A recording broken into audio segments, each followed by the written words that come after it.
ব্রাহ্মণবাড়িয়া এখন যেন সংঘর্ষ আর সহিংসতার জেলা। দেশের পূর্বাঞ্চলের ঐতিহাসিক ও সাংস্কৃতিকভাবে সমৃদ্ধ এই অঞ্চল একসময় ছিল শান্তি, সৌহার্দ্য আর ঐতিহ্যের প্রতীক।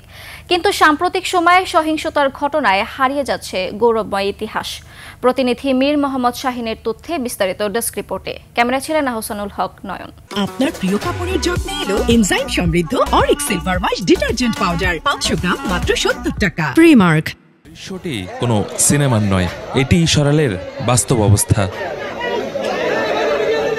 কয়েকজন মুখোশধারী মাথায় হেলমেট, হাতে বল্লম আর ট্যাটা নিয়ে সংঘর্ষে জড়িয়ে পড়ছে। এই সংঘাতে কেউ আঘাতপ্রাপ্ত হচ্ছে, আবার কেউ নিহত। আক্রমণকারীদের মাঝে কিছু অল্প বয়সী কিশোরও রয়েছে। ইট পাটকেল নিয়ে কখনো কখনো সংঘর্ষে নারীদের অংশগ্রহণ। আতঙ্কে স্থানীয়রা ছুটছে আশেপাশে। কদিন পরপরই এমন দৃশ্যের সাক্ষী হচ্ছে ব্রাহ্মণবাড়িয়া সহ পুরো দেশ। স্থানীয়দের দাবি, গ্রামের কয়েকজন ব্যক্তি এই কাণ্ডের নেপথ্যে থাকেন, পরে মামলা দিয়ে করে প্রতিপক্ষকে হয়রানি। আর এভাবেই পুরো উপজেলা জুড়ে শান্তি বিঘ্নিত হচ্ছে। বিয়ের সাথে বা চাকরির ইয়াতে গেলে আমরা খুবই লাঞ্ছিত হই যে সরাইলে আমরা জগড়াটে দুইটা গোষ্ঠী বড় প্রতিনিধি গোষ্ঠী থাকে, তারা একটু ছোট ছোট ব্যাপার নিয়ে দুই গোষ্ঠীগত দ্বন্দ্ব ঝগড়া লেগে যায়। সকালবেলা ঘুমোতে উঠতেই দেখি এমেদা মার্ডার, এমেদা খুন, এমেদা ঝগড়া।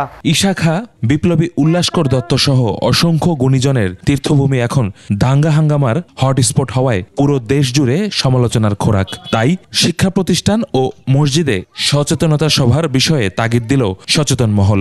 ধর্মীয় শিক্ষা, নৈতিকতা শিক্ষা, এগুলোর দিকে আসতে হবে। তারপরে আদর্শ মূল্যবোধ, সামাজিক সেদিকে যেন আমরা বেশি যত্নশীল হই। পুলিশের তথ্য বলছে এই উপজেলায় প্রতি মাসে অন্তত 4 থেকে 5টি দাঙ্গা ও হামলার ঘটনা ঘটে।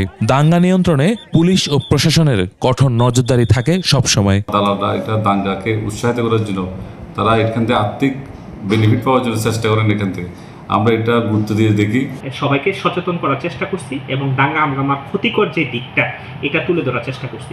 এটা মনে হয় খুব একটা পজিটিভ একটা হিসাবে কাজ করছে, টাস্ক হিসাবে কাজ করছে। সরাইলে স্থায়ী শান্তি ফিরিয়ে আনতে প্রশাসন, জনপ্রতিনিধি এবং স্থানীয়দের সম্মিলিত উদ্যোগ এখন সময়ের দাবি। ইউসুফ হাসান নাইম, 21 টেলিভিশন।